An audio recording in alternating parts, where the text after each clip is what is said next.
This program is brought to you by thepodcastfactory.com. You're listening to the Pretend You're Fired Today podcast. And now, here's your host, Lisa Rangel.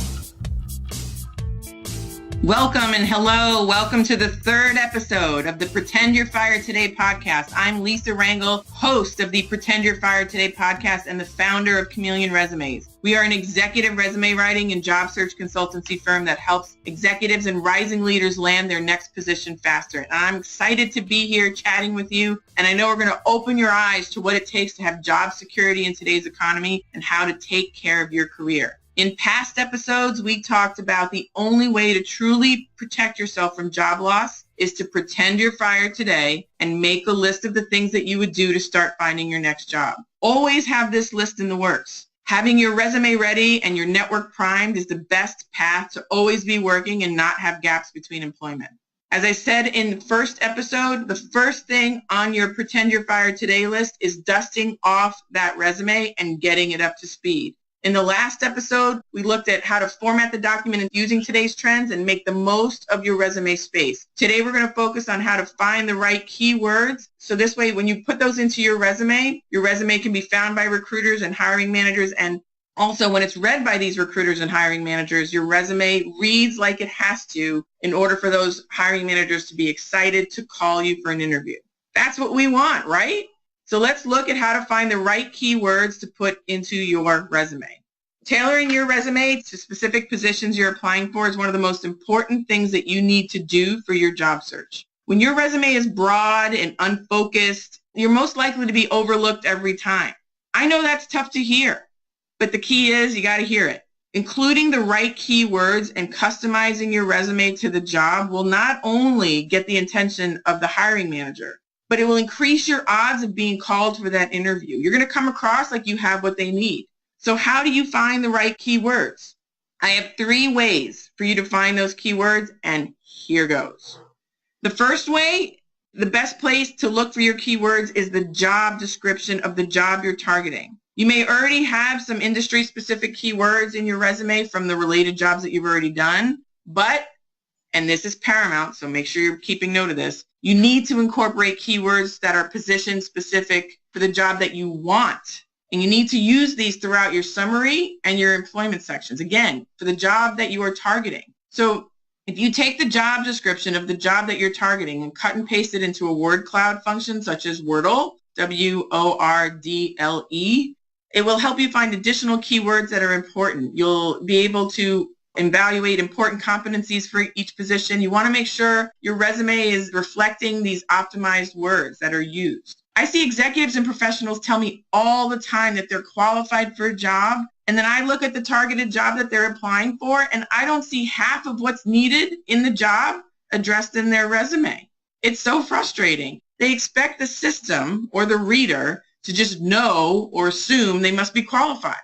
And it doesn't happen this way. Your resume needs to demonstrate how you are qualified. It needs to speak to what the position needs. And you need to not only show that you've done it, but that you've had prior success in your related job, in your prior experience for that position that you're going for.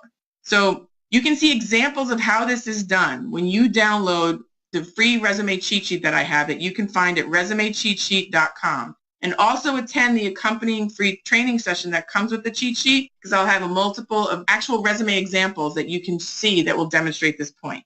Now be careful. You don't want to do too much of a good thing. Don't keyword stuff your document. Don't think, well, if 3 are great, 10 must be better. More is not always better. You do not want to keyword stuff your document because recruiters are onto that. They're going to look poorly on your resume and on you if it appears that you're trying to game the system. Especially when further review of your resume shows that you just don't have the qualifications for the job, but you're really good at gaming the system with keywords. They're not going to look upon that favorably. Use the right amount of keywords naturally in the writing of your content in the document. So this way it makes a very strong impression. Another option for you to look at for keywords, and this is a little bit more technical, is to use the Occupational Outlook Handbook. And you can find this at the Bureau of Labor Statistics or BLS.gov. You can Google this and you'll find it. The Occupational Handbook, again, can be found at the Bureau of Labor Statistics website, and it can be a wealth of information for executive career advancers and career changers. You choose your target occupation, and it will help you find relevant keyword clues on the work environment, what the job does, and how to become one of these types of positions that you're targeting. So these profiles tend to be more specific for scientific or engineering or healthcare or technology professionals, yet creative positions, sales professionals, and chief executives are also represented with data as well. So it's a good source of information for keywords. Another technical resource that can help you is a resource called Autocoder. And this is an effective tool from the ONET Online website. Just Google O-N-E-T online, the word online, so ONET Online, and you'll find this Autocoder tool. It's a tool for recruiters and job hunters, and it's where you can get an edge. Essentially, put in the job title and the job description for any position, and it will give you a standard set of position matches and keywords for that type of role. So this information can help you identify keywords that are critical for that position.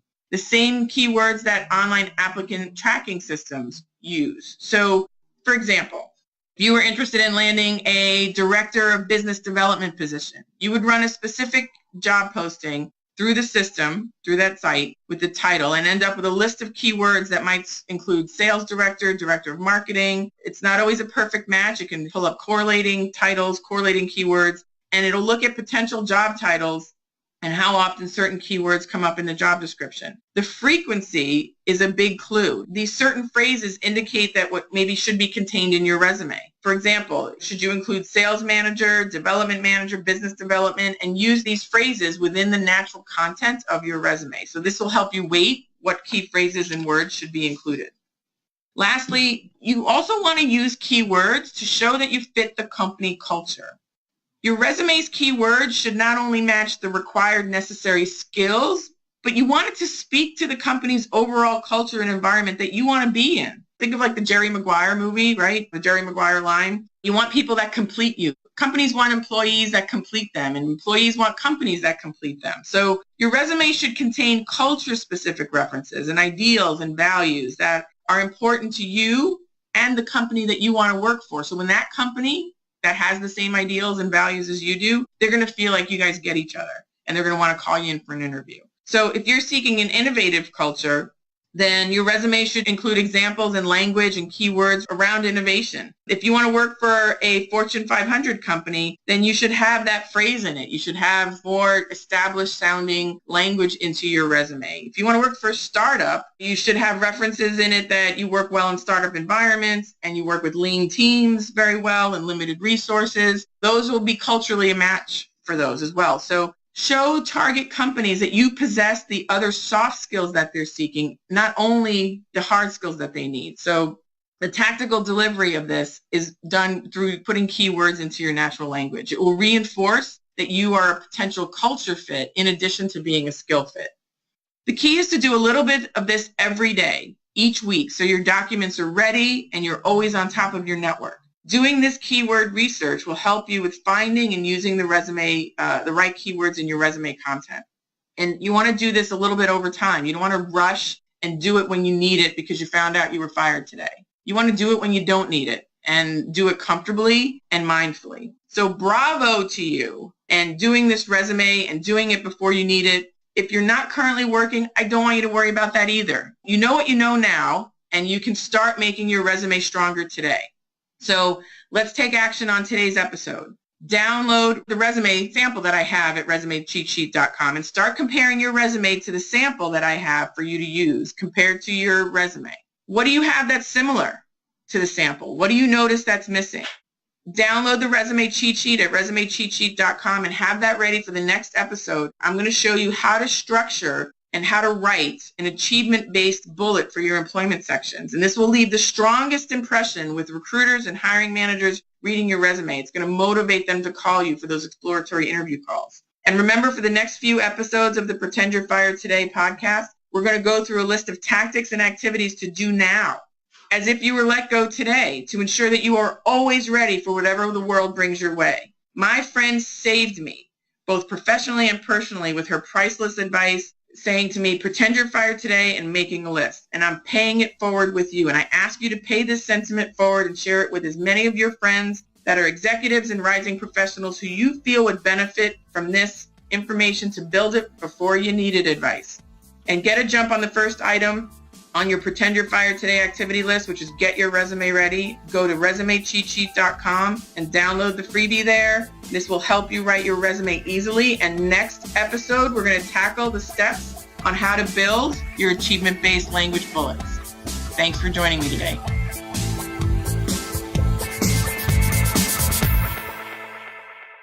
This is thepodcastfactory.com.